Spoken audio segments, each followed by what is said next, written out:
Now we're live, and you had no option but to be ready right now. It's okay. I'm just drinking my Baileys and coffee. Oh, wait, Bailey's this morning already?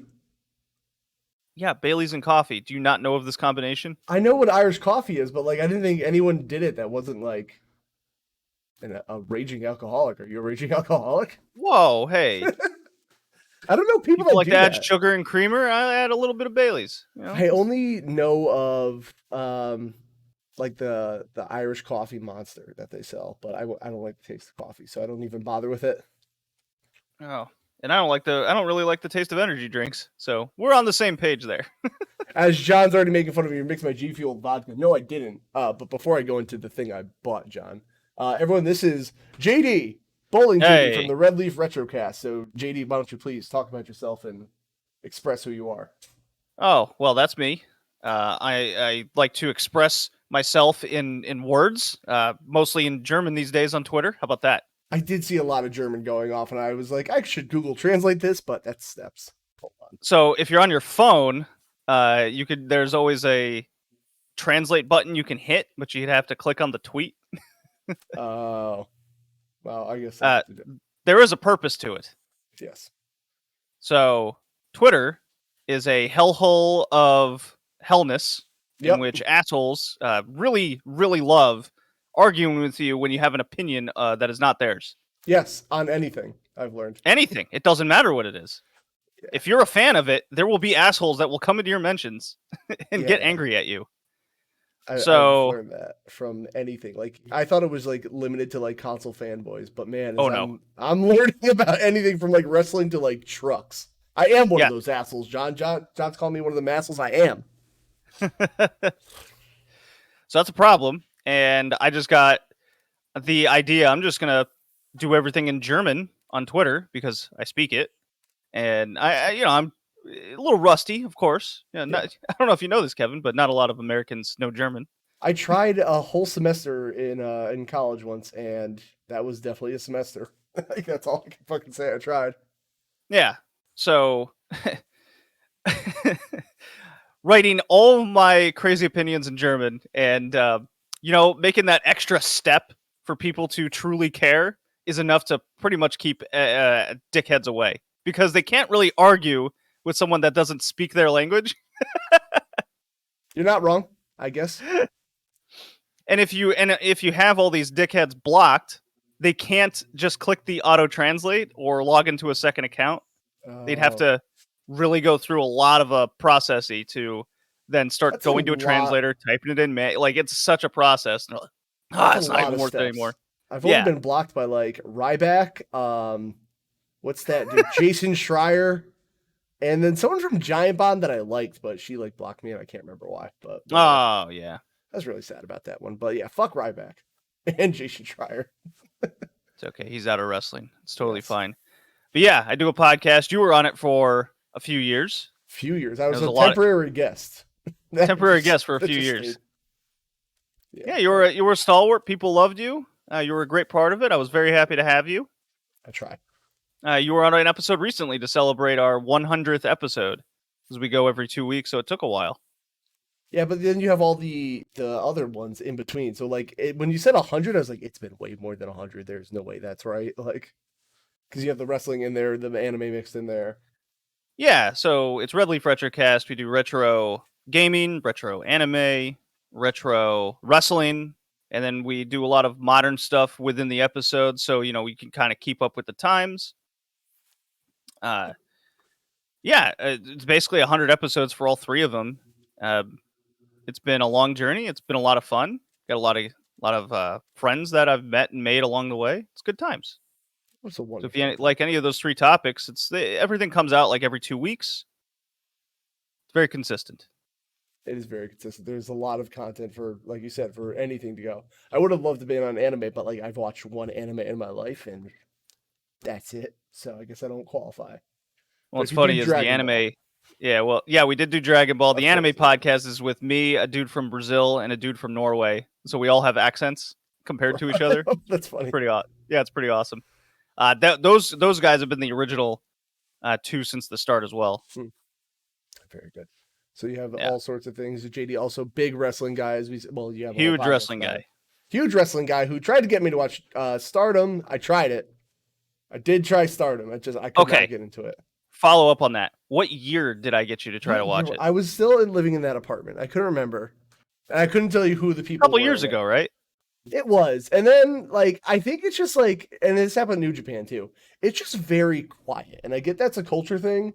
Maybe I'm too, like, guns toting, burger drinking American, but, like, there's just, it's so quiet. And I get it's a respect thing, it's a culture thing, but, like, someone does a big crazy move and I'm expecting everyone to be like, yeah, but it's just like, oh, that was very nice, very nice. You almost killed yourself. Very good, very good. Like, well, it's different. Yes and no. Like, obviously the pandemic has made all crowds just clapping. That's all they're allowed to do now. I think I was watching it during then, so maybe that didn't help. So. I swear I got you to watch something like shortly before that, but it was also when something's cat running bad. Cats are let the cat do what it wants. It's doing his best, you know. Yeah, so my setup here is I got a table, and there's things to jump on within his range because he can jump like a mad cat. And he's settled down. Anyways, so something's happened with Stardom over the last couple of years. And they're no longer running those like 150 seat little hellholes that they're in. They got bought by a major company that's put in a lot of investment into them. The roster has gotten so much better skill-wise. Yes. They're big stars. Let's see if I can show you like just an entrance from one of the recent shows. Yeah, if you link it, incredible. If you link it, I'll pop it on the screen. Yeah, let me pull this up. I described the entrance for their champion as a Castlevania boss. What?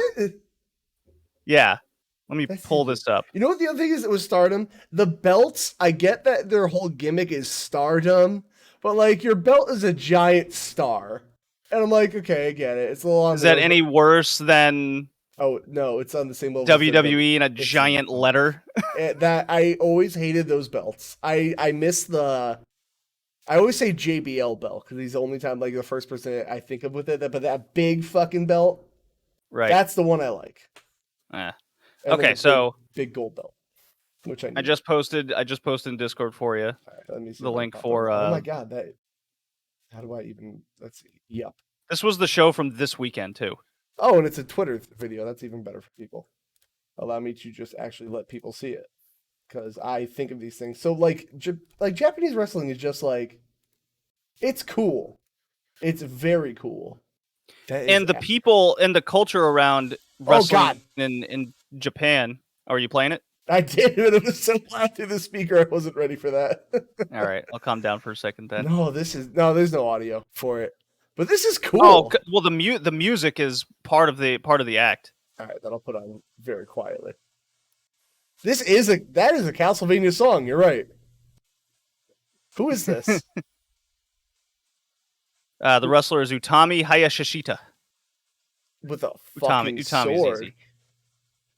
Jesus Christ! All right, let's go ahead. I mean, if you come to the ring with a sword, unless you're I do like Drew McIntyre. But if you're gonna come with the sword, you better mean fucking business.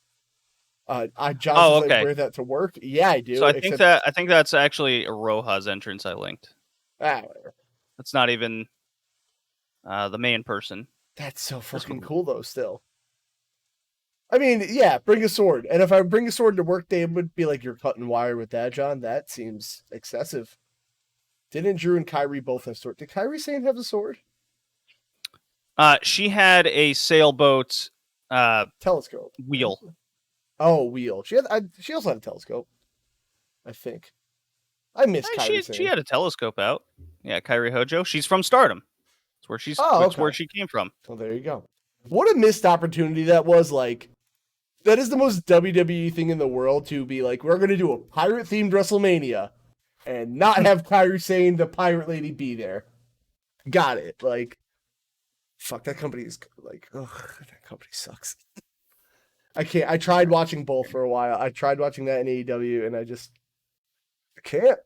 I can't do it. What's wrong with AEW? No, I can't just watch both. That's what I'm saying. Like when you watch AEW, you're just like, this other thing is just the fucking worst. It's so like, Oh, yeah, if you watch anything outside WWE, you're just oh, okay. I guess this is way better. well, even watching Impact, I love Impact. Like I don't know what it is. Maybe it's that small arena. Like people just seem so fucking passionate about what they're doing. I love Impact. Like guys like Trey Miguel. Zicky Dice is on it. I think Zicky Dice is hilarious. Actually, he was at that show. I just saw him. But like watching Moose, Eddie Edwards, like they're so good. I love everyone in that company, really. Well, I'm glad Except you like Impact. I do. It's got its ups and downs. Like the supernatural stuff weirds me out a little bit because I'm like, all right, let's Dave. Small things make Kev excited. Listen, take that for what you will, because you fucking will. Go to horny jail, Dane. Can somebody bonk Dane? I'm gonna bonk Dane. You get to bonk. Everyone goes to horny jail around here, and by that I mean mostly Dane. Go to horny jail. You're not. Oh man, don't show them the Stardom wrestlers. He. Listen, Everyone will go to horny jail. Is that half the reason people watch Stardom? No. Okay, good. Oh, the New Japan stuff I watched. It was a G1 Climax, I think, and Evil. It was the one where Evil won. Oh, that wasn't the G1. That was the New Japan Cup. That was terrible. So do people not like Evil? I think he's cool. No, Evil's awful. Why? He seemed all right. I mean, his name's Evil. That's a pretty bold statement to make. Nah, he's got a stable called the House of Torture. It's just nonstop interference. They chuck the ref down. It's a whole thing. It's really bad. Is he not married to Io Shirai? I don't know. I don't pay attention to that kind of stuff. I just remember that from NXT. Somebody saying that. I was like, what? Like, no, not the Elite. So hold on. Don't make fun of the Elite like that. They have Brandon Cutler, who is the most active member on that roster, always there for everybody, cold spraying them down, which they must spend a lot of money on that. Cold spray. My God, there's so much. And Nakazawa breaking laptops every week. But they're funny. That's the thing. Like that. Like I think the Elite are the perfect amount of an actual threat and dumb goons. So I mean, Brandon Cutler being the Kev at AEW, that's pretty accurate. I haven't broken my nose recently, but I get that. I kind of miss his D&D gimmick though. I don't miss that. I like the face mask and the cold spray. Oh, he's the most perfect nerd.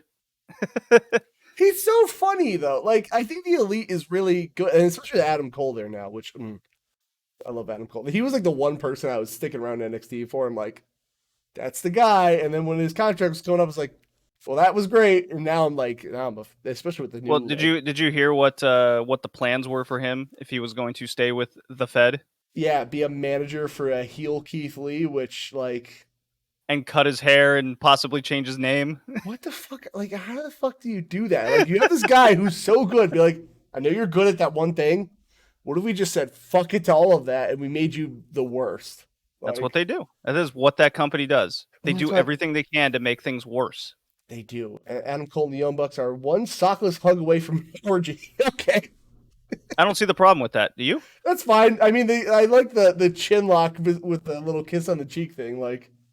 That's if they do a best friends versus the super click match, and it's fantastic. The hug spot versus the kiss. I can only imagine the fucking match of the year contention. And Dave's asking, what the fuck is Bearcat? So I think I read this right. I don't remember the actual wrestler's name, but Keith Lee's paying homage to some old wrestler, who went by the name Bearcat.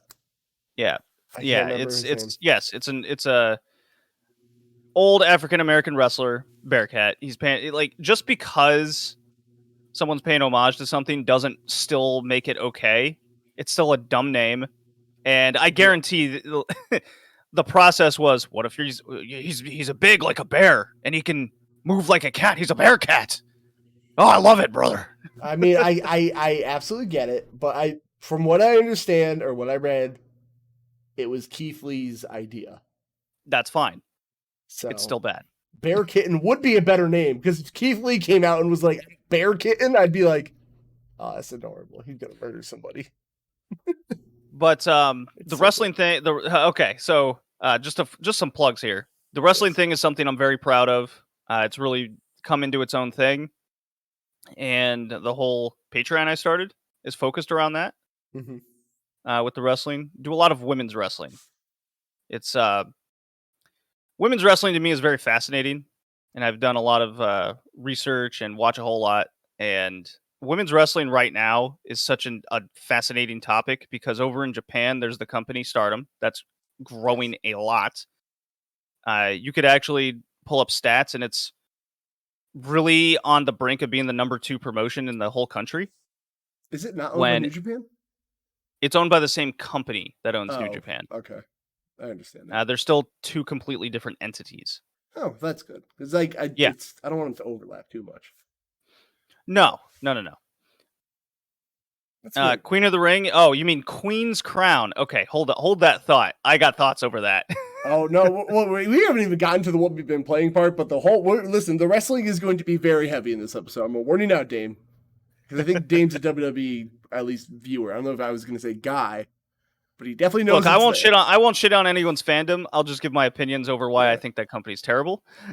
That's the exact same thing.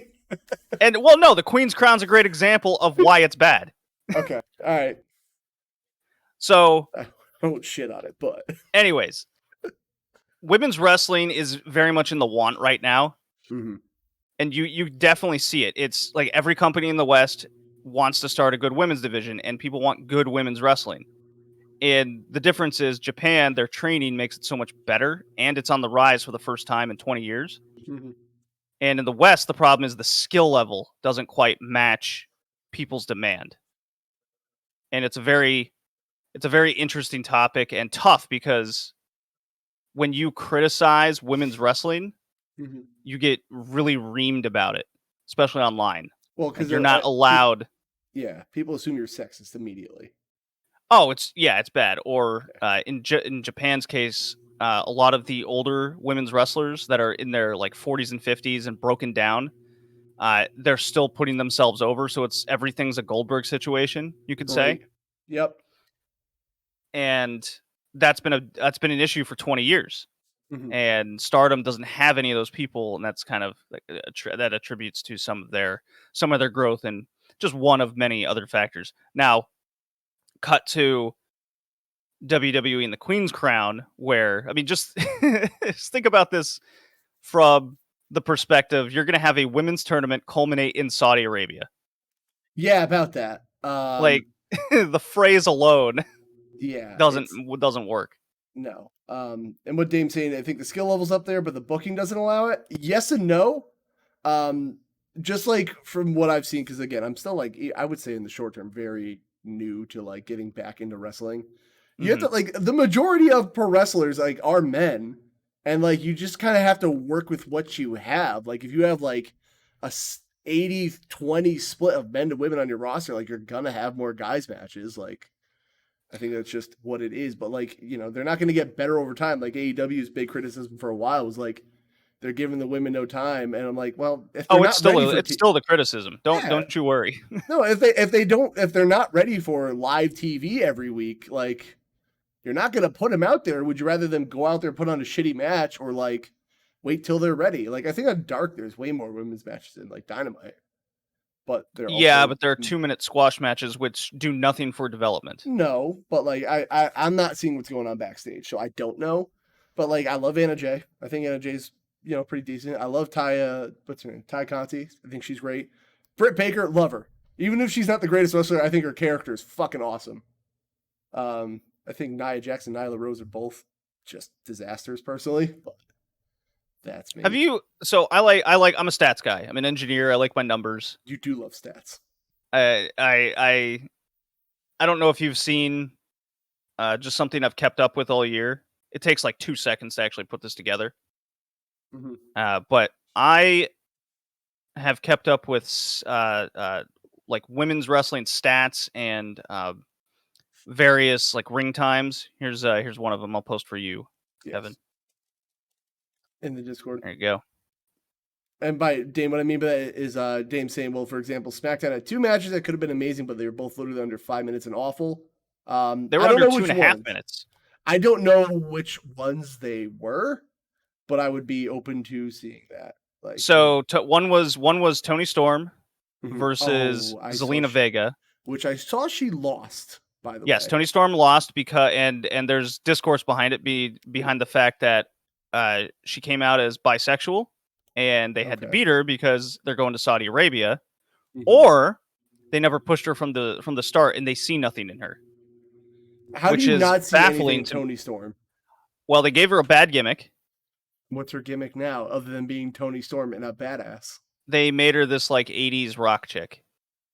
Because Vince Vince saw one fucking guitar and he was like, "You like rock and roll? We're going all in with this." Like, yeah. She is a former Stardom champion. She has all these accolades. She's one of the better women's wrestlers outside, like non-Japanese, you could say, in the world. And if you told me she pooped in Vince McMahon's shoes, I'd believe you. The way she's booked. Randy Orton, but she lost bags. That's how he got to the top. and then the other match was Carmella versus Liv Morgan, a match you've never seen before. Mm-hmm. Yeah, you've never seen it. That has not happened. Never, not once. So yeah, you have the stats pulled up right now, and that's just kind of the perspective over how much a match on a show will be given women's given time. Oh, Rampage! Essentially. I was like, I couldn't see, my mic was in there. I didn't see what this like dot right here just started, and Rampage went down. Then it's coming back up a little. So, well, that's gonna go down a little bit because they just had a match that went a minute 30. Yeah. And David saying, I think Liv should have won that. I don't know. Again, I have not been keeping up with Raw and SmackDown really at all, or NXT, but I just remember Liv's comeback being like this big hype thing, almost like an Emelina situation, and then just like they made her a lesbian, Kev. Not really though, and then like they just kind of were like, nah, never mind about that. Like, yeah, no, she'll never be pushed. It's not even worth getting invested in. It's a waste of time. Wait a minute. Okay, so Raw's actually on the rise here. Yeah, so that's total of the year, and Raw is a 3-hour show, so that's something keep in context. So followed right behind is Dynamite, like not right behind. No, that's NXT. This one right here. Yeah, I'm colorblind. What do I know? Oh, you're right. Okay, and then we got in ring. This is just women, right? Yeah, that was women, and that's each show as a whole. That ain't bad. I mean, again, well, you notice Rampage has as much minutes as SmackDown. Yes, I will say I do think Impact's women division is very good. Like, it's not. I think it it's is. like the most overrated thing in the world. I don't know. I love Jordynne Grace personally. Like, Jordynne Grace makes me want to get jacked. She's okay. Yeah. So she's all right. I don't know. I love her to death. Like the whole purpose of those stats is it's to mostly show how much ebbs and flows and a trend of how you can see women are given time. Maybe you can attribute to the skill level getting better, but the one common factor throughout it all is they're all booked like crap. Yeah. Like, even if you take the skill level away, you can still make a good women's division with good booking. And none of them do that. Not a single promotion. They all have a flaw, a major flaw in some way. So yeah, lots of fun. I do think John started. Oh my god! All right, John. Listen, I get we're very handsome. I know wrestling is not a John thing, and it's weird that he's even saying they're talking Japanese to me right now. Not wrong, because again, we're talking about Japanese wrestling. There is a lot of games that come out of Japan too. There are talk about video games. Wonderful transition, because I want to know what you've been playing. So hit everything. I've been playing 2 games mostly, besides the podcast games. Obviously. Yes. RedLeafRetroCast, retro gaming. In fact, recording right after this. Yeah, I woke you up early about that. My bad. That's fine. I need to get my caffeine ready. Go on. I was playing Deltarune Chapter 2. How is all that? Because I've never been an Undertale guy. Did you try Deltarune Chapter 1 at all? So so before you even go off on it, I didn't even play Undertale because when Undertale came out, I heard so much about it. I feel like I played that game. So like I just never even bothered to try. Like I knew every in and out of that game. I knew all the secrets with like the files on your PC. I was like, okay, I get it. You know? So I never bothered, but go on. So you're very familiar with Undertale because it was like a pop culture game, basically. Yes. Deltarune Chapter 1 it functioned as a teaser. I believe the creator just kind of made it in his free time, and it was got so much positive feedback, he decided to just continue making it as a game. Mm-hmm. And Chapter 1 functioned as just that teaser introduction. It was like a 3-hour teaser, if you will. And it ends, and it could have had an ending right there, and he decided to just continue on. Chapter 2 came out, and it's another like 3-4 hour experience.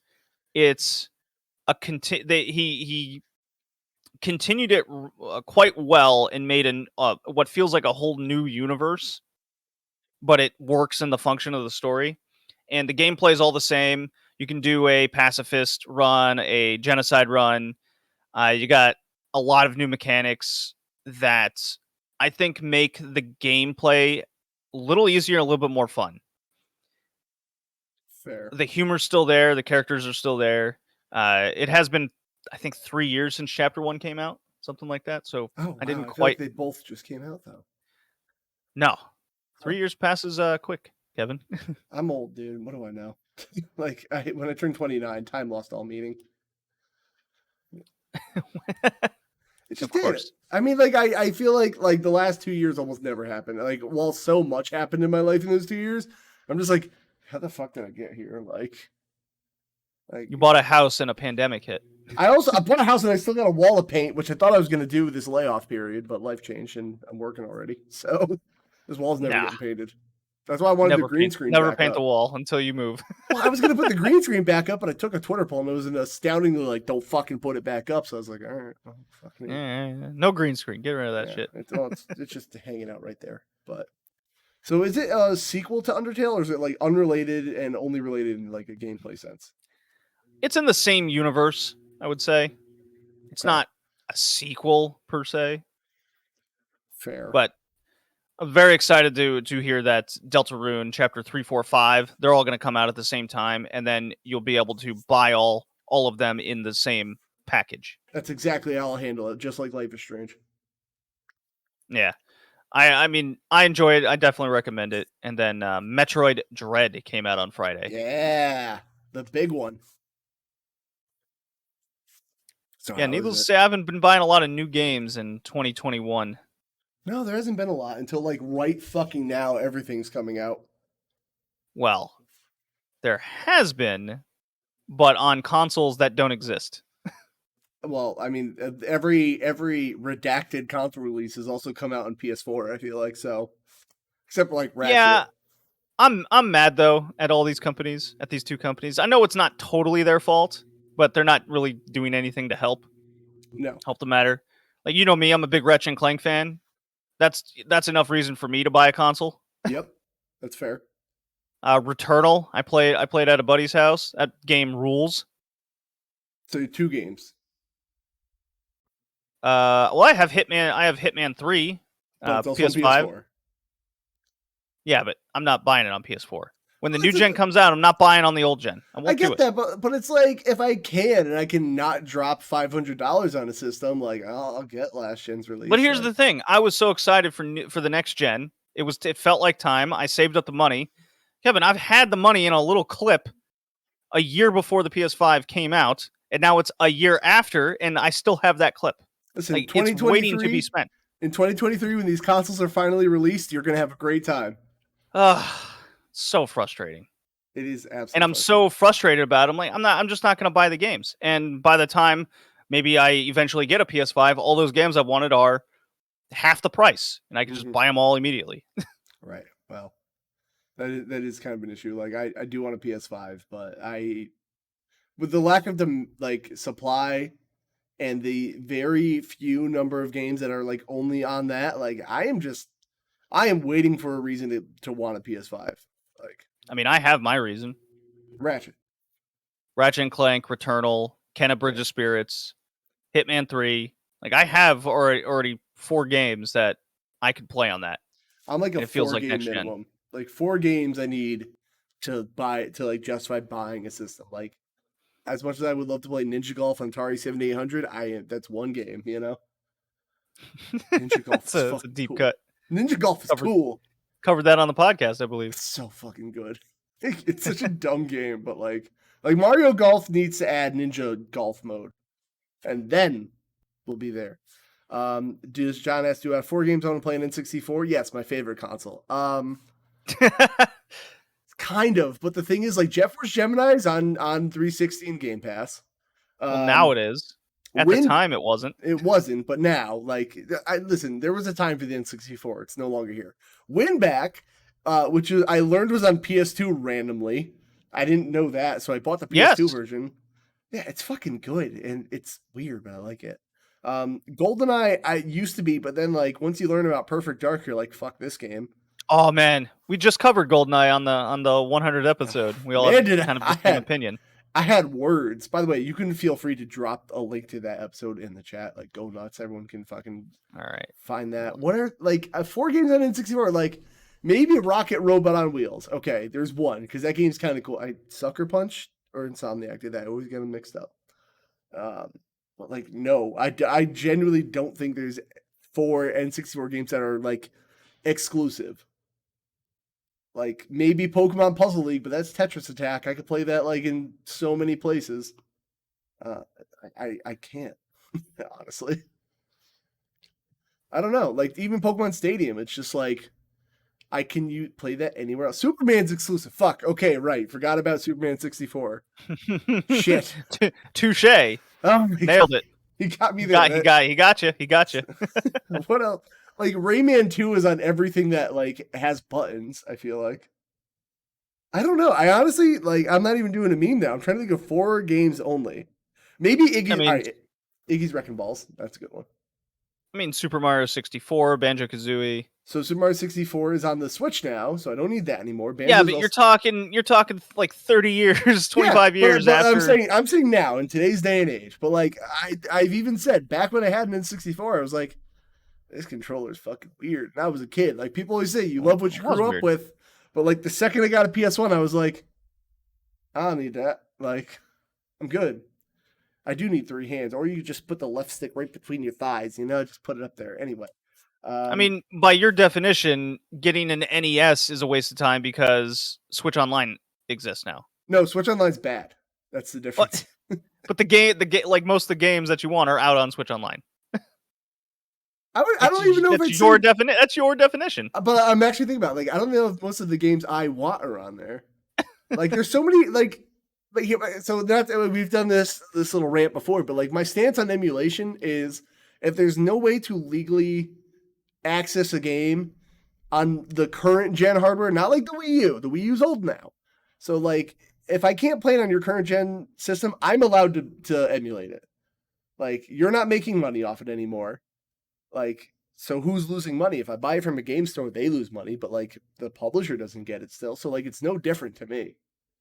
Or, I don't know, but that's my stance on it. So, like, I'll emulate it, I guess. I don't know. I need those things to be better. Many of the best WCW versus NWO Revenge, WWF No Mercy. Okay, hold on. I'm going to read John's, I got words on those, actually. Many of the best NES and SNES games were licensed IPs.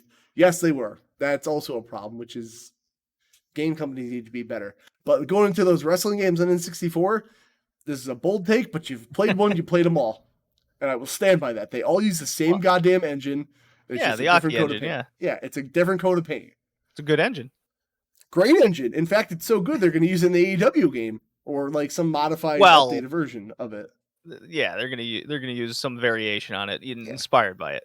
Right, but like, I get people love No Mercy, and I will say I have not played it, but from what I've seen of it, it's and WCW NWO with like that. N64 wrestling games are better than 2K18. Yeah, That's a low bar. I would give you that specifically on Switch, John, or just in general. Like, it's actually, speaking of games, not to well, first of all, is that everything you've been playing or no? Oh, me? I mean, I got a lot to say over Metroid Dread because there's some controversy over that game that's out. All right, so before you do that, I need you to spend $10 and play Action Arcade Wrestling on the current gen systems. I don't know if you've played it, but it's $10. It's like a really basic wrestling game, like basic modes, nothing too crazy, but the creative engine on that is wild. Like people have made all your favorite wrestlers that you can think of, pretty much. But the movesets are so dumb. Like the Undertaker doing a Canadian Destroyer and then shooting like a laser out of his mouth, like kind of dumb stuff. Yeah, what's the problem? I don't see the issue with that. Nope, that's real. That's how it happened in real wrestling. It's the best $10 I've ever spent on a wrestling game. So. And all these creator wrestlers are online that you can just download? Yeah. Because it's such a basic game, I'm going to warn you now. The menus look like they were done in Microsoft Word. Two, when you download wrestlers, they don't alphabetize. So it only goes in the order you downloaded them. It kind of makes it annoying to find them, but like for $10, I'm like, look, this is pretty funny. So it's worth it. But the game it sounds like that old WWF arcade game. Kind of. That's Retromania. That one I wanted, but I still cannot get down with the Fire Pro control scheme, which that kind of uses. But that's a bummer. Thing. So, it's a bummer for you. Yeah, it is a bummer for me. Dread controversy though. Like what controversy is there? So Metroid Dread came out, and the big gimmick of the game is there's like crazy awesome robots after you. Mm-hmm. Right? Yes. And you have zero chance against the robots. That's the shtick. So you have to run away. Yes. And if they catch you, you're done. Like forget it. Mm-hmm. So you die a lot because if you mess up, you're dead. So it's one of those. It's in the sense that it's the hardest Metroid game yet, and it's leaving players frustrated because a lot of kids are getting Metroid Dread and whatnot. So it's not like Dark Souls. Well, it's a hard game. It has to be like Dark Souls. That's gaming journalism number one. So, like, I'm not having a hard time with it. It's just, you just accept that if you mess up, you're going to die, and then it kind of puts you right back where you were. It's not a big deal. It's very quick. The controls are still tight and intuitive. I can't recommend Metroid Dread enough, and it's getting rave reviews, too. It's just, they put a spin different than your usual Metroid to make it unique from the other Metroids you played. And it's, if you ever played the Return of Samus remake, I have not, but I know on the 3DS about it. Yeah, it's basically that same engine, same style.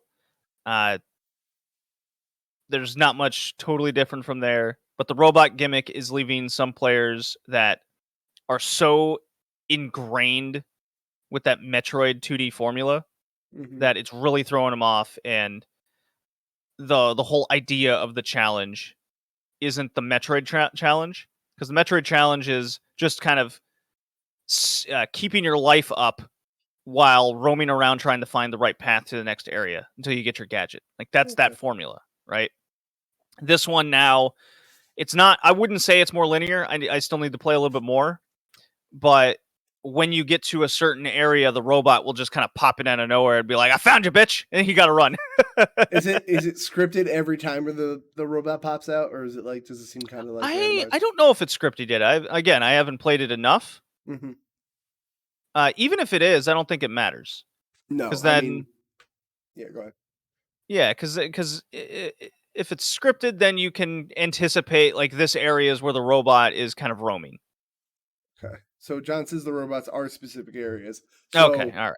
Is it like, it's going back to Metroid 2, when you had to find the actual Metroids to fight? Is it more like that? Like the robots are like kind of like the Metroids? Or yeah, kinda. Okay. But because the Metroids would fuck you up if you didn't have the right arsenal with them, and in this sense, the robots are they're just stronger. You have no shot against them, so the idea is run the fuck away.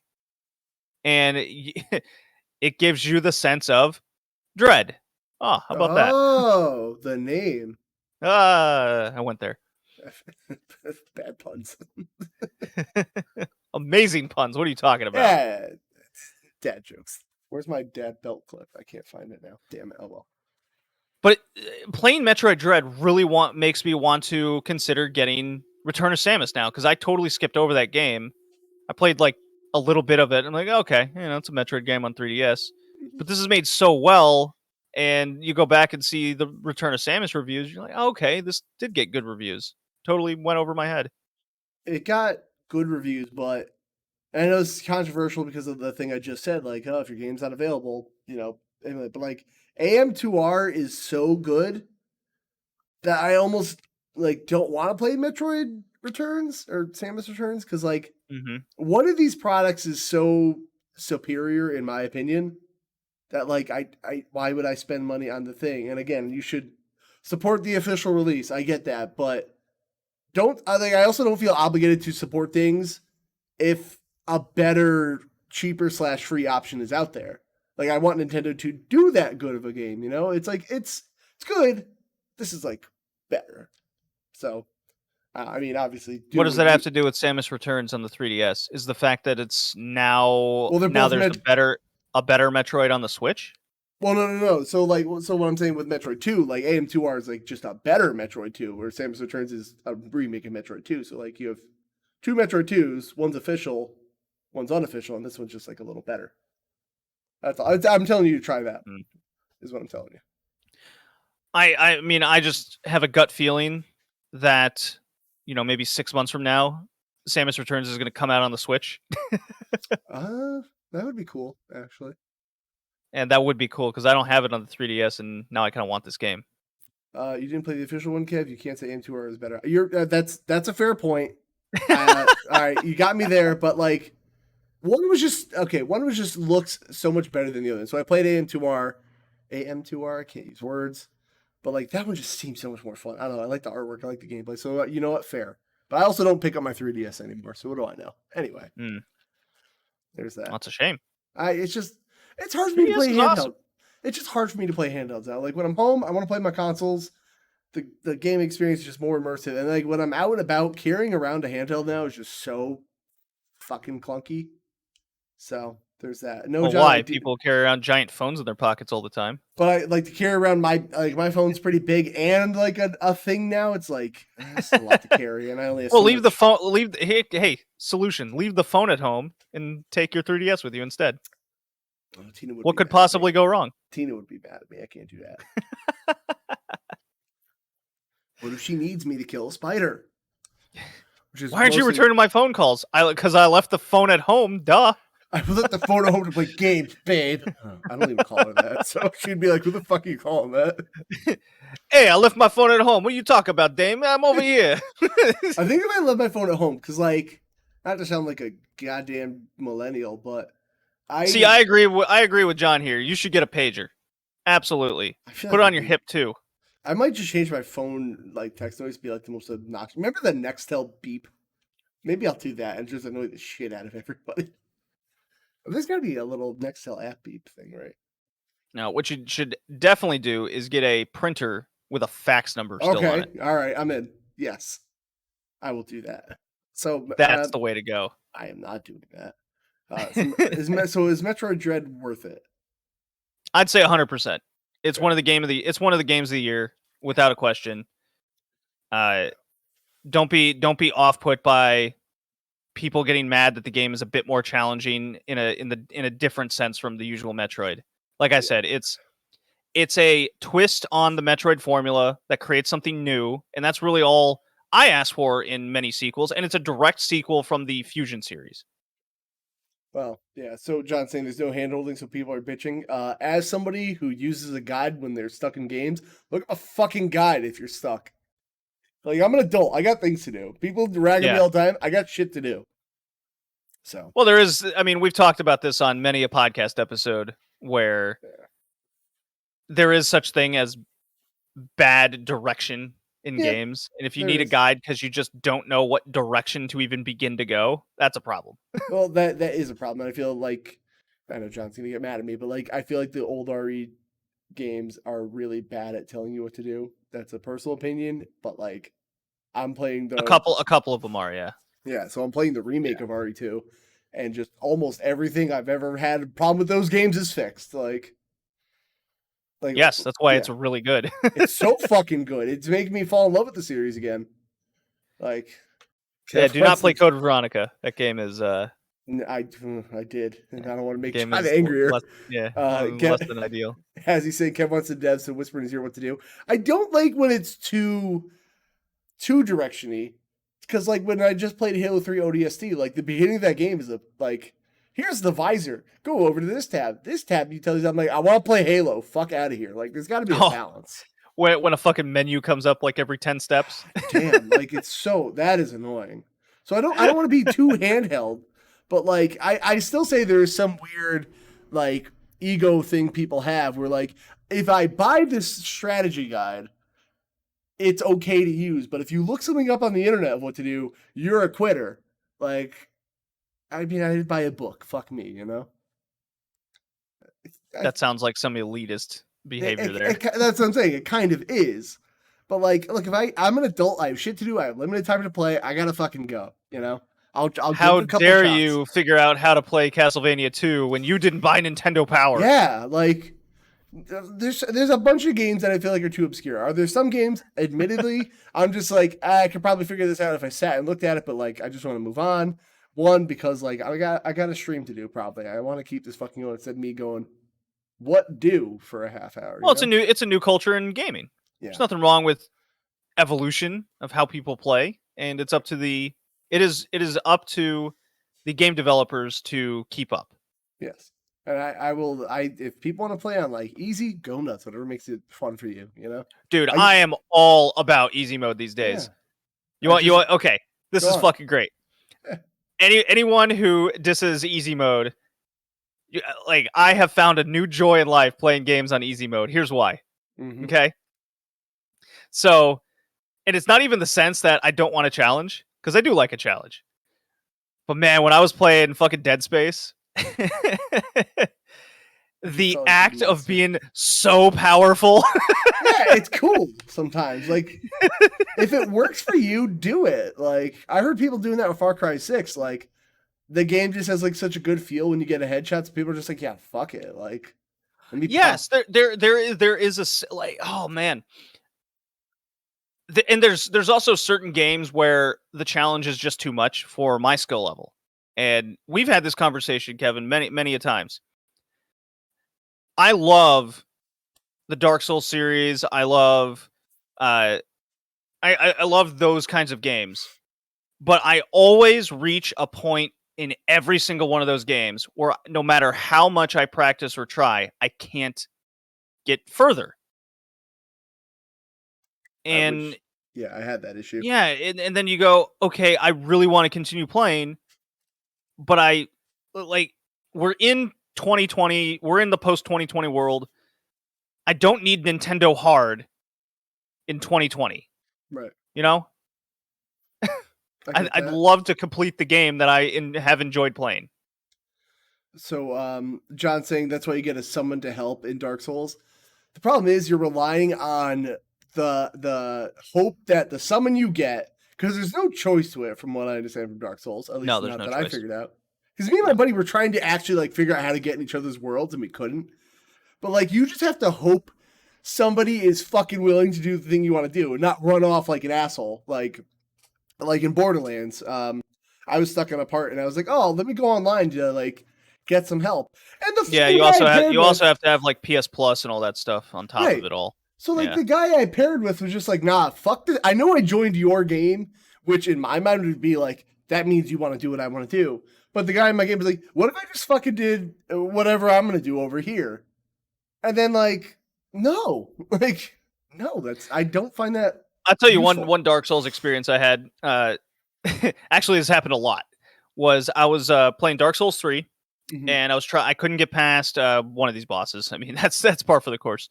And I summoned two guys, and they both decided to fuck around and spam random shit all the time. It did not help at all. And then I ran out of the things in order to, that did happen in Dark Souls 3, and you run out of summons in, what was it? What is that game called? It was the new like ninja one. Oh, Sekiro. Sekiro, yeah. Oh man. It's just, I adored Sekiro. Just couldn't get further. So John was saying you can only summon in a specific area and they can't run off too far, but like Yeah, but it's still up to them if they even Yeah. want to comply. Right. So I had water go down the wrong pipe. I'm gonna try not to cough, but That's a bummer. I do that Hate all when the that time. I happens. don't know how to do basic human functions. I've learned. Yeah, It's sounds like rough. you're going through some dread right now. Oh my god! Listen, I think I choke on my own spit at least once a day. That's just You know, when it rains, I just can't help but look up and like a fucking turkey. Do turkeys really do that? I actually don't know. Yeah, they fucking drown themselves. Fucking turkeys are dumbasses. In my home state, we have an abundance of deer and turkeys, and they're all dicks. God. They just love, like, I know a car's coming, but this is my moment to cross the road. So, is what it is. Boy. So John's even saying, whenever you play with randoms, they usually troll. That's my experience with any online game, depending on the game. But again, like, that's why I can't rely on those people. I don't do co-op with people that I don't fucking know. That's like a rule I have. Like, I don't know you, no co-op. It's even Fortnite, Apex, Warzone. Like, those people are just like, I know we're a team, gonna not do that. I'm like, then why the fuck did you join a team game? Like, I don't get it. Because people have more fun trolling. They are. So is that everything you've been playing? God, yeah, that's the main two. Dread and Deltarune Chapter 2. Yeah. Fair. Kevin and I, Dark Souls, best stream ever? No, I'm not. I've played every Dark Souls game and I fucking hated them all. Like, no, I'm not doing it. You even sent me one. I hated it. So there's that. All right, what have I been playing? So we'll start with the older back. Hello, Chase, by the way.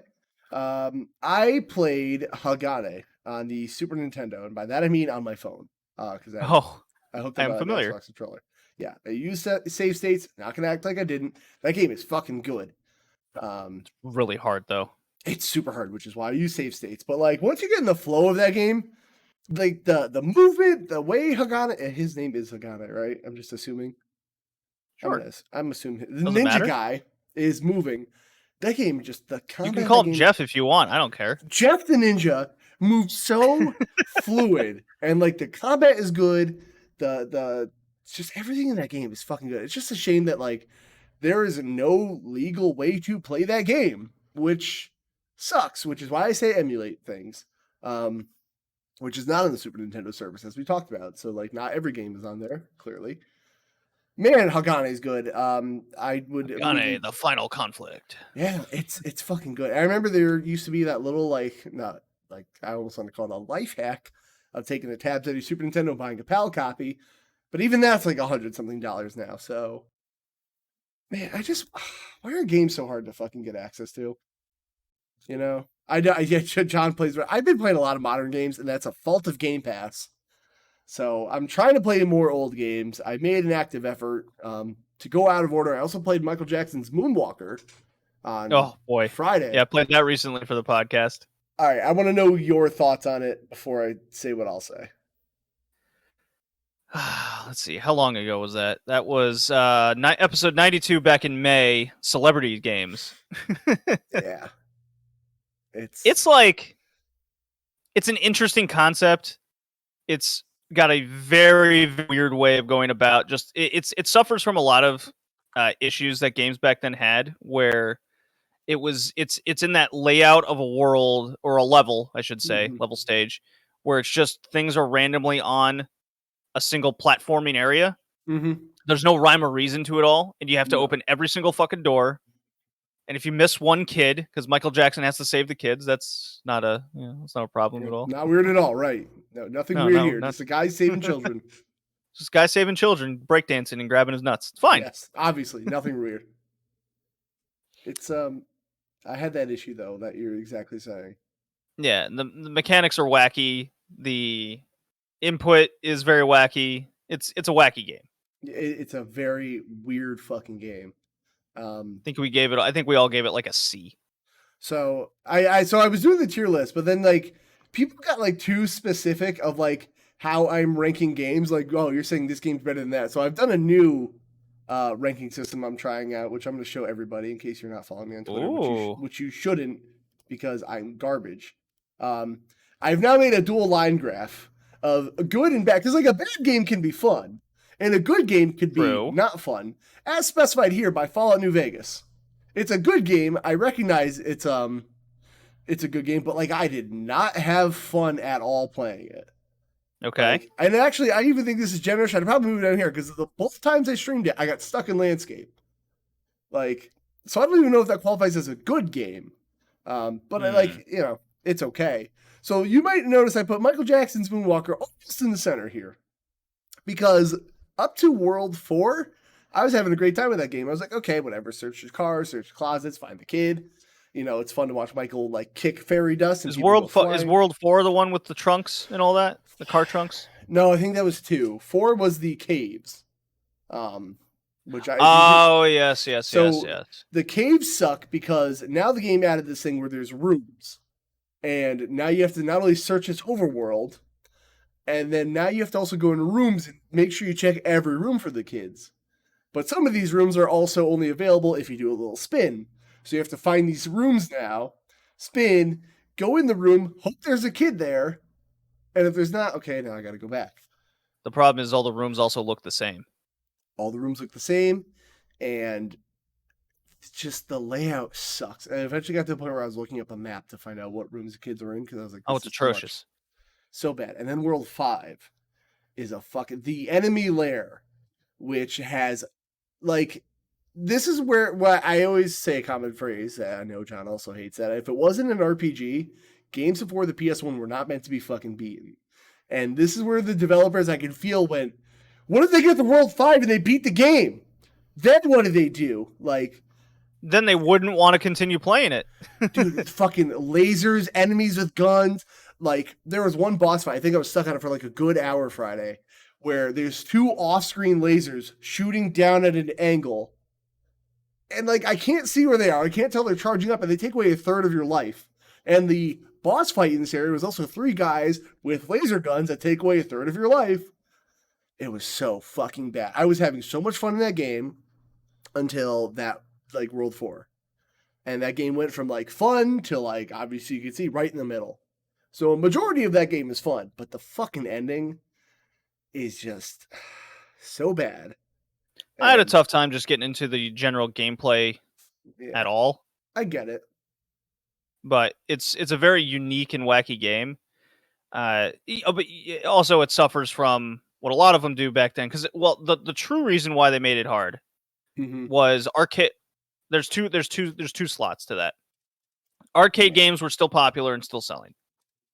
They were trying to make an arcade-like experience. Right. And the other one was didn't want you to go to Blockbuster, beat the whole game, and not buy it. Which I get. But those are 2 reasons.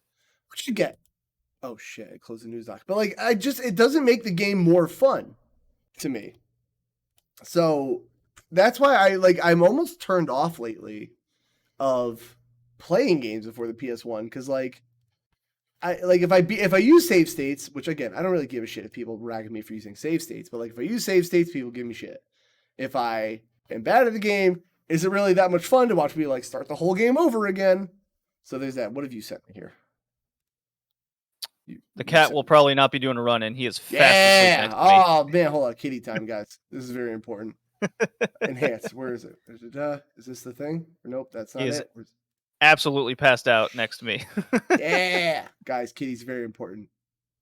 This is that. So anyway, Michael Jackson's Moonwalker, I would argue, is more of a meme than a game. Is it worth playing? I don't know if you like Michael Jackson, but sure.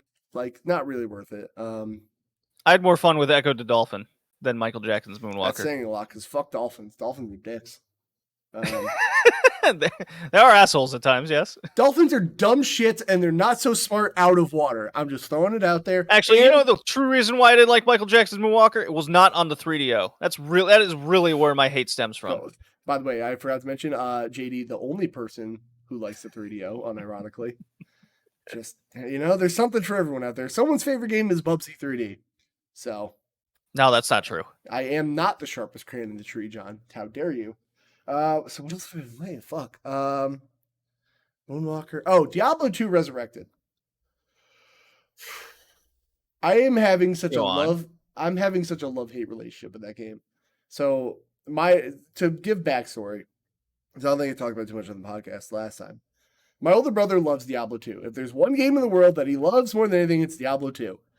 I used to watch him play Diablo 2 on the computer, just like enamored by like the dark visuals and the just the demonic atmosphere. I was like, this gameplay looks cool. So when Diablo 3 came to consoles, I was like, fuck yeah, I need that game.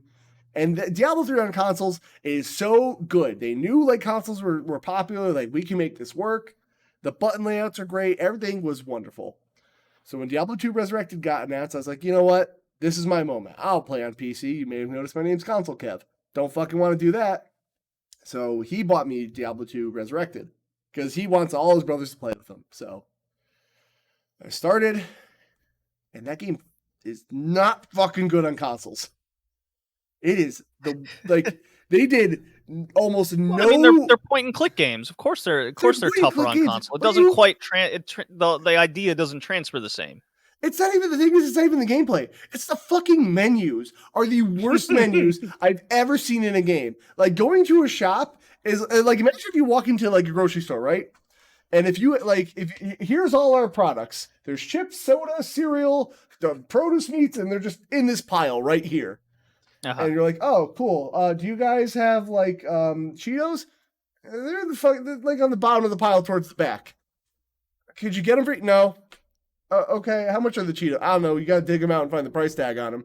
So like, you just have this window, and with the mouse, I get it's easy to move the mouse and fucking look, highlight. Okay, that's the stats, but I have to move this little mouse cursor thing, go over to the thing.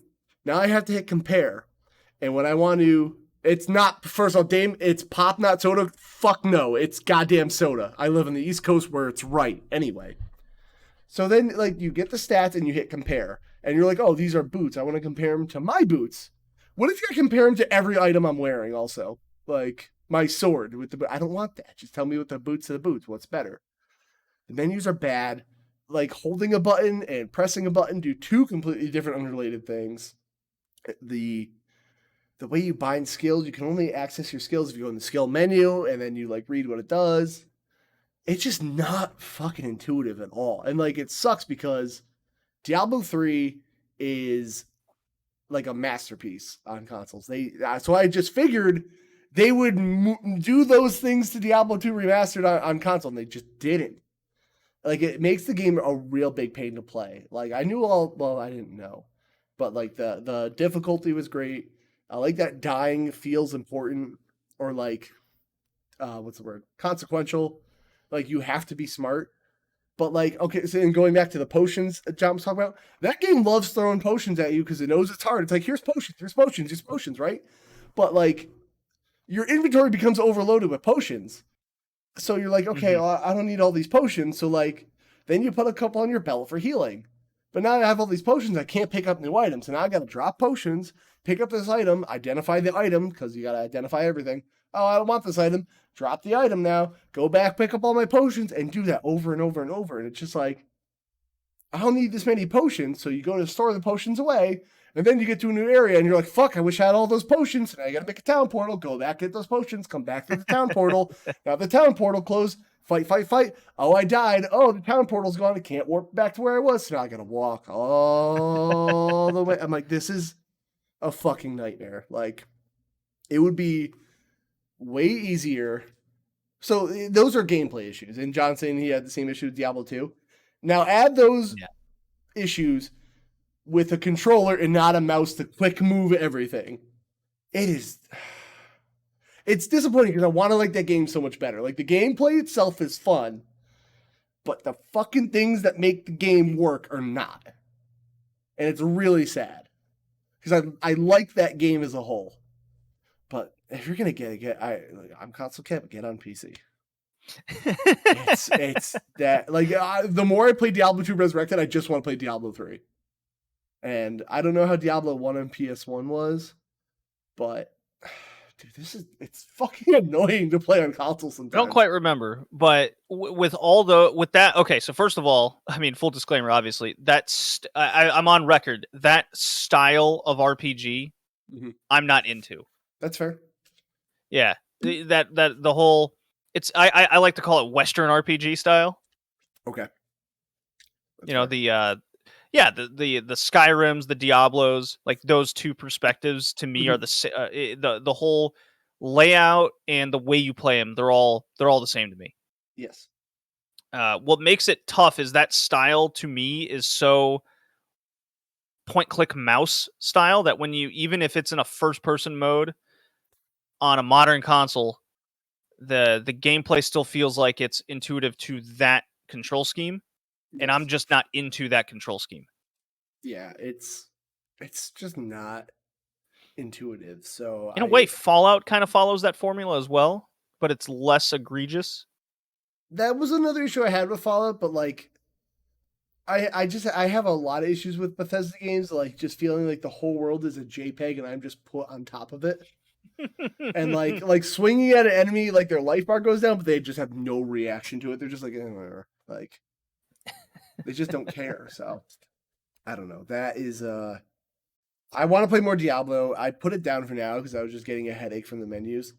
My next thing to do today was play some Ratchet and Clank. Speaking of Ratchet, Up Your Arsenal. Oh, which one? Up Your Arsenal. Love that game. Yes. It's a great game. So I was gonna do that, but I do also have a Fortnite date later, so everyone is warned because I get backlash when I play a game that I move. So I'm gonna probably just Ratchet, then move to Fortnite, or maybe just straight Fortnite. I gotta see with Chelsea and James what they're doing.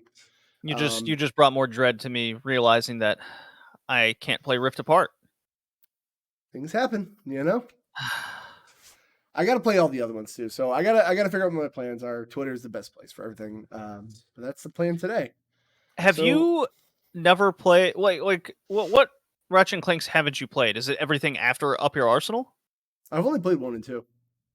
Wow. Okay. It's not on purpose either. It's just I haven't. Wow. Okay. So big Ratchet and Clank fans, one of my favorite franchises of all time. Mm-hmm. I love them all. I don't think there is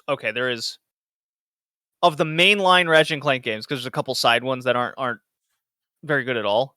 Right. But Deadlocked. from the main lines, even I have a weird love for Deadlocked.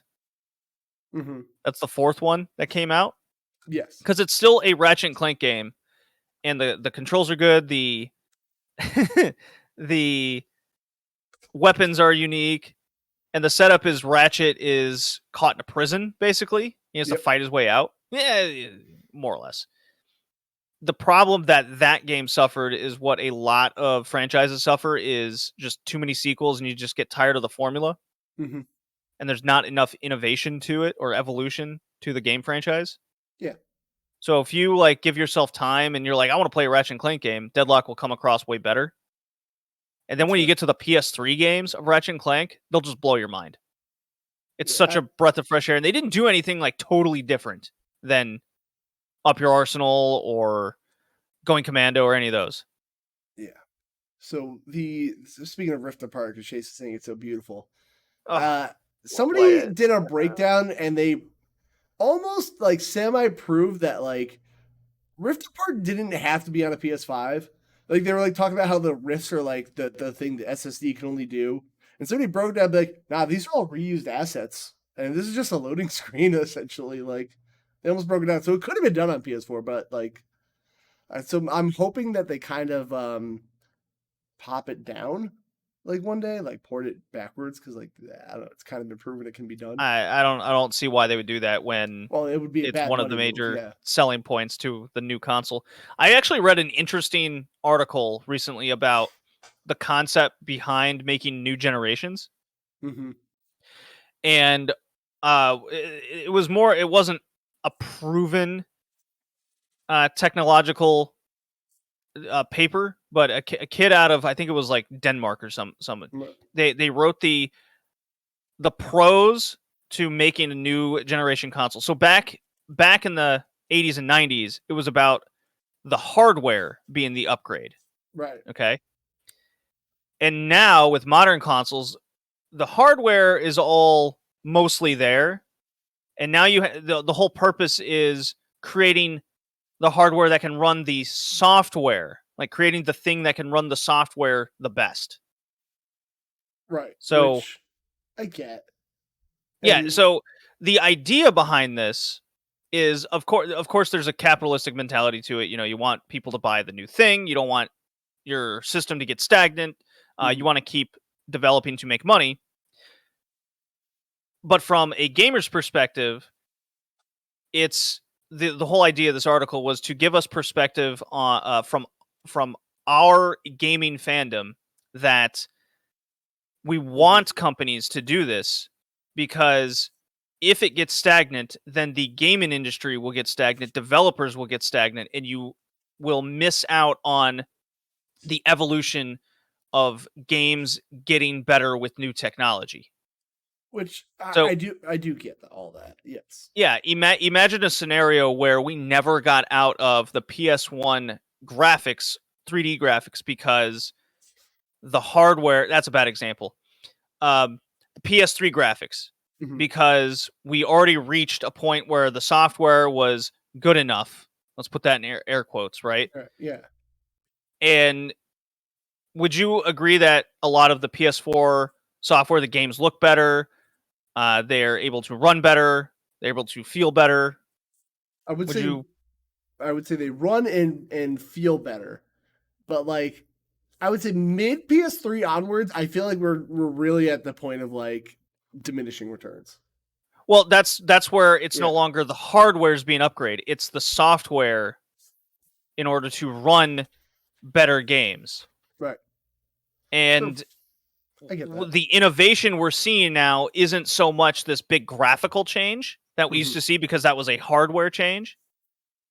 Now we're seeing the more minute changes where it's to encourage developers to keep up and innovate the industry along with these publishers and the hardware that goes along with it.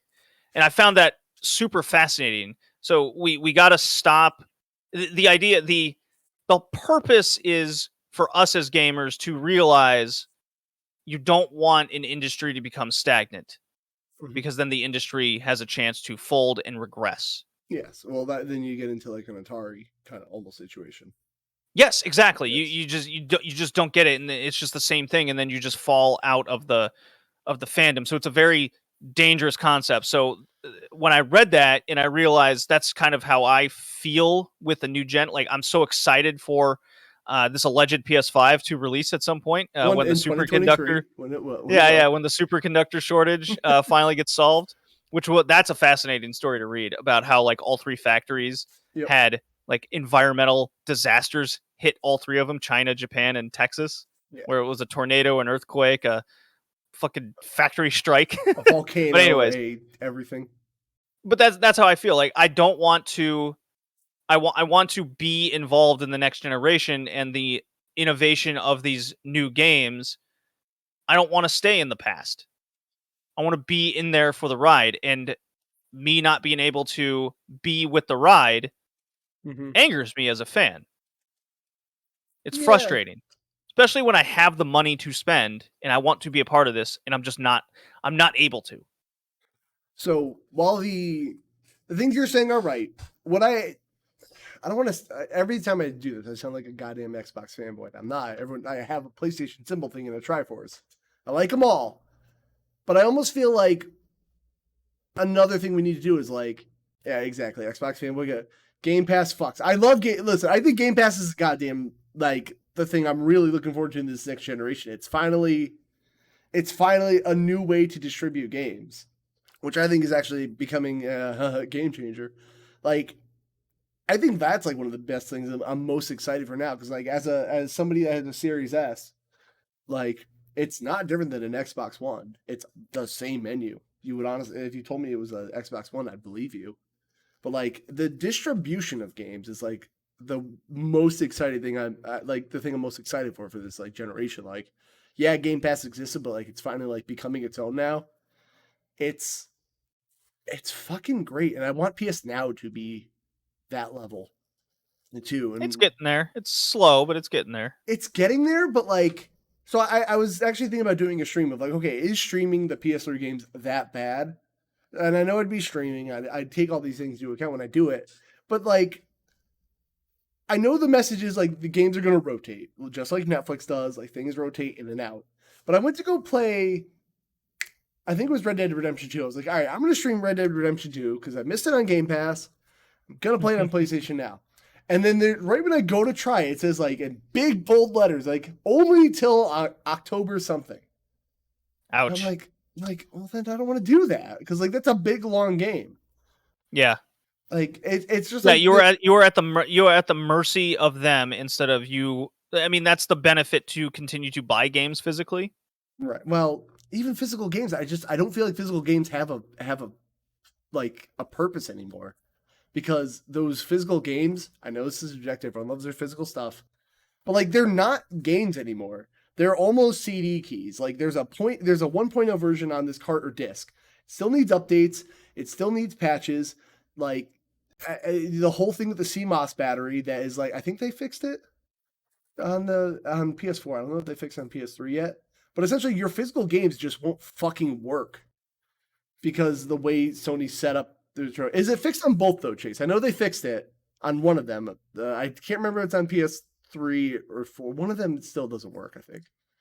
They did. Okay, so that's cool. But like, these are all just giant things. I feel like, yeah, even if it's fixed. So now, like 20 years down the line, somebody buys a PS3, and they can't update their copy of Lair because that's the first game I. Well, you're at the mercy of the release copy. Right. So it's just like, is this like? So it's bad. I mean, that's why it's important for these companies to have the game work on day one, rather than fix it 1 to 2 years later. That's why I get angry, because I'm like, this is not acceptable. You should come out with a product that works from day one. Yeah. Don't give me this excuse where, oh, we're gonna fix it over time. That's what a lot of these heavy like battle royale multiplayer type games keep doing. It's very frustrating. Yeah. And like, so to me, I don't want to buy physical games anymore because I'm not feeling a benefit anymore. I used to be on the side of, if I'm not buying a physical game, digital games should be cheaper. I still think they should, but I'm not getting a box. I agree. I think the digital should be cheaper. I did, but now I'm in the point where like, oh, I'm going to pay the same price, and this physical copy is giving me no benefit, really, that it's going to be forever working. I'll just take the convenience now. Like, it almost went the other way. It's like now it's the lesser of two evils to me. But nothing's perfect. I mean, your cartridges and discs will break, like systems break, like things happen. Nothing's forever. Which is why I'm a big fan of Game Pass, because I understand I'm not buying these games, and it's almost like a rental. So there's that. Chase says Nick All-Star Brawl did a 20% discount for digital copies the first 2 weeks of release. That's awesome. That's a wonderful I have seen some developers have been doing that for the first week of release. Their digital is $10 cheaper or something. Yes, I've hopped on a couple games that have done that, and I'm not even a heavy digital guy either. No. So actually, to make us move on, because I'll rant forever, I have our first little news story. This is not a lot of news this week, but like, oh, this isn't even a thing. Sad. Would you link me? Essentially, your PS3 and Vita, they're not going to allow credit cards and PayPal on the store anymore, which sucks. Okay. So like now it's even harder to even get digital games now. So like I can't even buy with a credit card or using PayPal anymore on PS3 and Vita.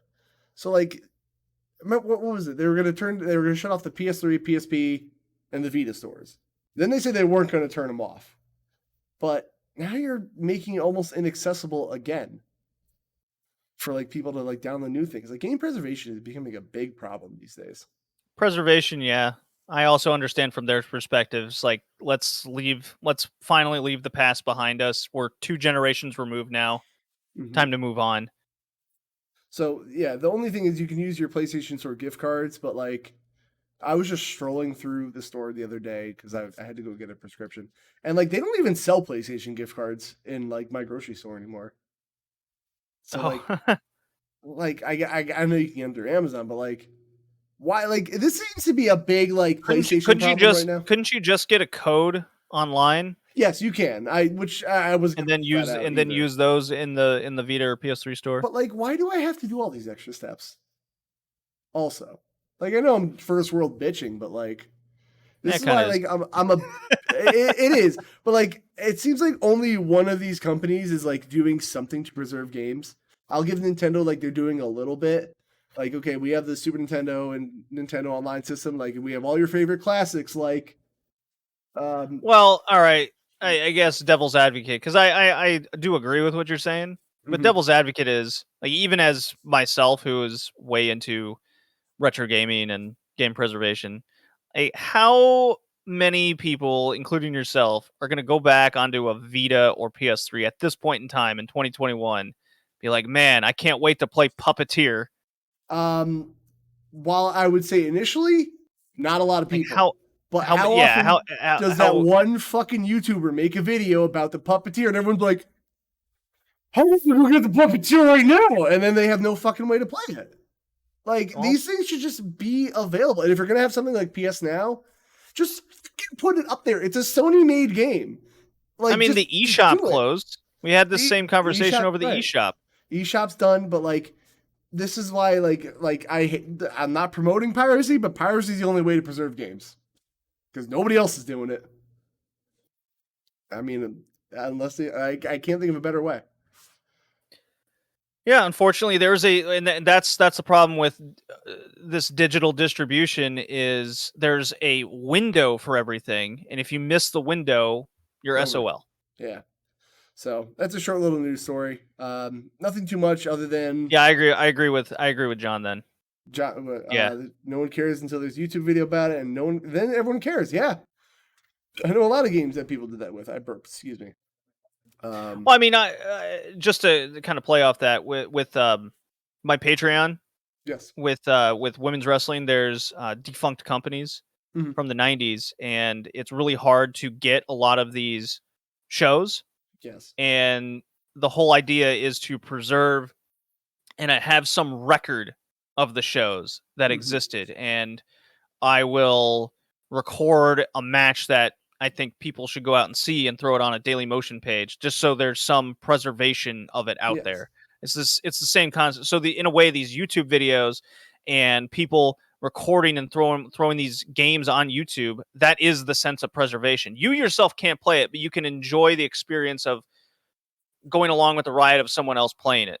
Yeah, I mean, that's an interactive versus a non-interactive media, so like it's not exactly the same, but it's not exactly the same. But it's the fact it still exists and people can experience it is still worth something. Yes. We'll do the important news stories. Like, do you care about the Ghost Recon Frontline Battle Royale? Probably not, right? I mean, they're about 6 years too late. Yeah. Okay. So, again, not a lot of news stories this week, so we'll move that. I do want to. I guess the 100 and the 100 players and you and I guess it's 2 bots that go off into the battle royale. I guess that's an interesting concept. That's Ghost Recon, but how much do we how much stock do we put into a Ubisoft product these days? No idea. So I guess I'll get your quick opinion. Obviously, Sora's in Smash Brothers. First, boo. Yeah, exactly. Boo. That's how I feel. Kingdom Hearts, boo. I don't give a shit about Kingdom Hearts. But I missed it. So boo. Boo Kingdom Hearts, boo. It sucks. Listen, I get people love Kingdom Hearts. I think that's you want to talk about the most overrated series of all times, it's fucking Kingdom Hearts. But I get he's a great character to have in Smash. I didn't get why people were saying like Master Chief. Like, I don't know what basis people have that. People are like really pushing for Master Chief. Like, what would he do? Gun and grenade? I don't know. He'd function the same as Snake, I guess. Kev, explain the story of Kingdom Hearts to me. Kingdom Hearts is a story about one little boy with Goku hair who has really big shoes and wants to kiss Mickey Mouse. But yes, and I agree, Chase, having Sora in it is very cool. And the great part about DLC is I don't have to fucking buy it, and I won't. Like, I didn't buy Minecraft Steve. I was really hoping for a Fortnite guy just to watch the internet fucking light on fire. But I didn't get that. Who knows? Maybe it could happen. Wait, is this the last character ever? Did I remember reading that? Last character ever. That's it. Okay, no Fortnite guy. Pretend it's Minecraft Steve then. Well, they did put Doom Guy as a Mii costume character, so him and Isabelle could finally be together, kind of. That's all I wanted in life. But I guess Kingdom Hearts games are coming to the Switch. 1.5 and 2.5 remixed cloud version. Okay. Cool. As somebody, again, big Xbox Mark Kev, I use the Game Pass Cloud, right? Big Xbox Mark Kev. Everyone says I am, even though I have zero Xbox decorations around here and a Killzone tattoo on my goddamn back. Who the fuck is paying for cloud versions of games? I think that's such a shitty People thing who got the Stadia, I guess. well, so nobody got it. But like, Yeah, cool, right? I don't see the fucking purpose of buying a cloud game. Like, I get it being a bonus for Game Pass. Like, oh, stream some games. The fucking, if you want to pay money for those games, they're coming to Switch, I guess. Parents want to pay for it. Explain, Chase. Who don't know better. Got it. That's the market. Parents that don't know any better. That is a good, I guess that's a good market. So anyway, Sora's in Smash Brothers, guys. It has been a very slow news week, which is why I'm happy we had a good bullshit session for that. I thought it was good conversation. It was wonderful. That's why we gelled on the podcast so well, Kevin. Loved it. I know. My schedule's been all over the place. So like after this, I get to go teach at night today. Not even in the morning. It's my coach opened his wife opened like a tea/Herbalife shake section in the gym. It's everything is going like this. All that. And then the only other thing the Back 4 Blood solo campaign, I want to know more about that before I play it. But finally, we're getting the GTA trilogy, which sure. It's only been announced. Shut up, IGN. I'm not giving you my ad money. I don't like IGN, Kotaku, or Polygon. I have a strict thing against them. What's wrong with Polygon? I don't want to go on a rant too much, but like I just think they shove their own like beliefs into news stories more than the news. Oh, okay, I see. So, I see that. I don't care. Like, can you tell me about the game? Like, I don't know. That's a me thing. Hi, Lukey. We're almost done here, but I'm finally. Yeah, Polygon's weird like that. You get an article one time about the game. You get the actual game review, and then immediately following the game, you get the person with a discussion over are there enough female main characters in video games? Right. Because we're using this game as an example. Yeah, how does this have to do with GTA 6 coming out?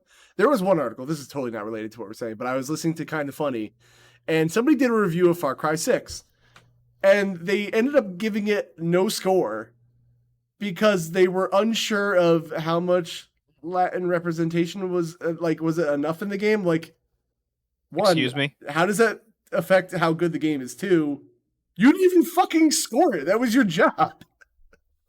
And like, wait, you hold on. I gotta find out who did it. We gotta take 2 steps back here. Far Cry 6, top of my head, that takes place in like the Dominican Republic or something, right? Or Puerto Rico, Cuba. Okay. Not enough I was like, this isn't. I was like, okay. It takes place in Cuba. How is there not enough? I don't fucking know. That's why I was like, okay, well. The whole game is like people from Cuba. Yeah, whatever. So anyway, so the Grand Theft Auto trilogy's announced finally, which. No, I want to stick on this Cuba thing. Why is who is this reviewer? I have to find. I was listening to the Kinda Funny podcast, and I was like, okay, they were going over reviews of it, and I was just like, I kind of was mowing the lawn, and I rolled my eyes so hard I missed a line in my lawn. No, I'm rolling my eyes right now. Yeah, just hold on. You gotta find it. So anyway, I'm wondering if I could find it like immediately on Metacritic. I don't know. So it's got a 5 user score, by the way, so it's not bueno.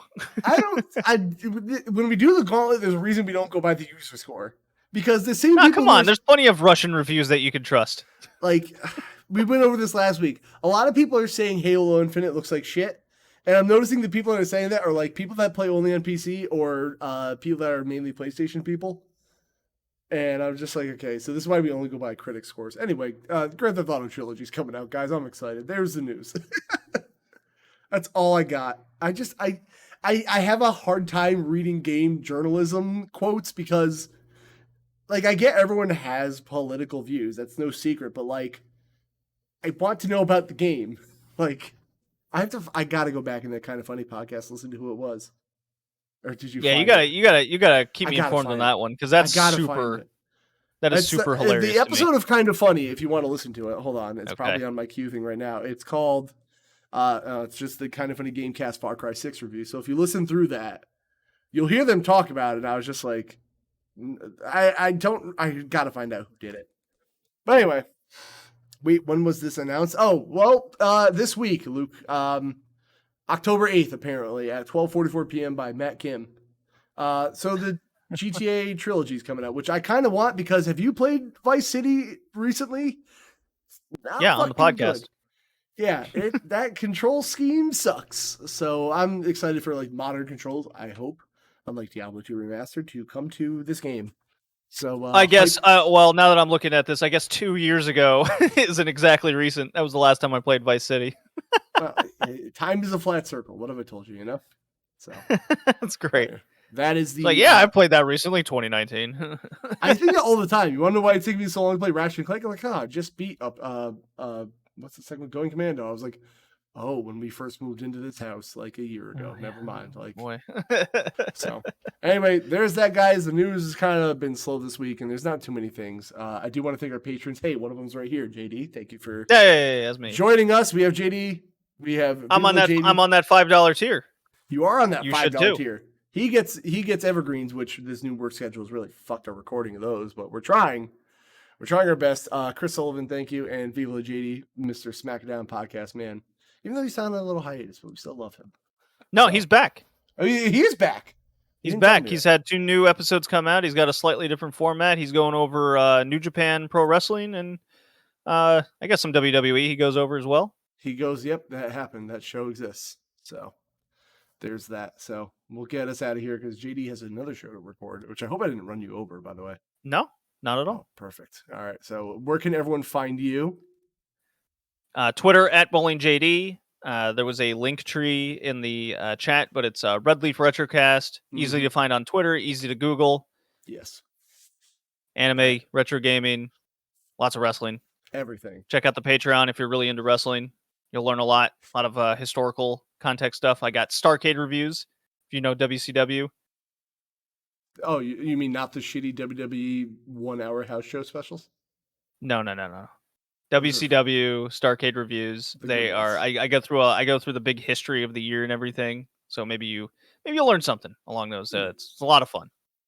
You hear me talk about just the idiocy of that company. That company's been through some shit, but WCW, holy shit! It is a trip. No Steiner math, which is the biggest flaw of WCW. They had the you want to know something fun? Go on. I always so there's trolls online. We're never heard flat circle. We begin the podcast talking about trolls. We're gonna end it talking about trolls. So there's a lot of people that hate AEW because it's this new company, blah blah blah, right? And AEW is essentially turning a profit within its first 2 years, minus the huge video game investment. Yeah. Like everything is profitable. They have great attendances. They're beating WWE in a lot of markets now. They got a good TV deal. They have good ratings, good ad revenues, etc., etc., etc. Right? Mm-hmm. Cut to WCW when they were first bought by Turner, and from 1990 to 1993, they lost money, upwards of $23 million in a single year. 1994, when they got Hulk Hogan, they broke even for the first time in its history, and we're 4 years in to the acquisition at this point. And this was a company that already had made stars during the era on television in those markets. And Chase saying, "Imagine hating AEW." Honestly, I'm not going to say they're perfect because every company has flaws, and to say otherwise is silly. But fucking God, I was really coming off a 2 year span of liking wrestling and about to just go off again, and then AEW came around right when I was about to lose it, man. It has saved a lot of people's fandom or rekindled a lot of people's fandom. I'm still telling you, like you want to know when it will be successful is when people stop saying like, oh, like a WWE style thing. They'll start saying like, no, an AEW style thing. It's gonna take some time, but like when the casual person says that, like you're okay. Have you seen like seen in casual conversation it happening slowly? Not yet. I have up here where I'm just work and I'll mention something. I wear like an AEW sweatshirt or something and go, oh, is that new company? Yeah, I'm getting that more and more often as the last year has gone on. It's quite fascinating to start hearing these things. Yeah, slowly. I'm sure it'll happen over time. Yeah, it's pretty cool. Before we get too sidetracked again, we'll get us out of here. You can find me at Constant Kev on everything that's relevant that isn't TikTok or Instagram because I don't really use those. So I'm trying to use Instagram more. I just don't get it. It's redundant to me. You don't get it?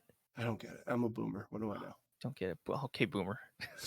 There's that. All right, guys, we're gonna get out of here. So we'll see you later. I'm gonna be streaming some Fortnite after this at like 12-ish. So I know, boo Fortnite, boo, but you've been warned. So goodbye. Hit the button.